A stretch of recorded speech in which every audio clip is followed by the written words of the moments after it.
Lady's finger has a long and fascinating history. It originated in Ethiopia and was then cultivated in North Africa and the Middle East.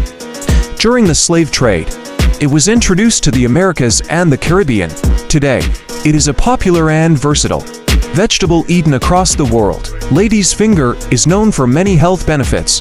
Did you know that it can help manage diabetes? Yes. The soluble fiber contained in lady's finger can help reduce blood glucose levels. Also, because of its high fiber content, it aids in digestion and promotes intestinal health. Lady's finger can be used in many dishes. But did you know that it can also be used as a natural thickener?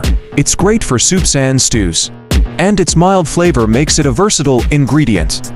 You can also use it in a delicious side dish or pickle. Yes, you heard it right. Lady's finger also has non-food uses. It is a natural ingredient in beauty products and soaps because of its skin-loving properties. The sticky sap that comes from the plant can also be used as a glue substitute.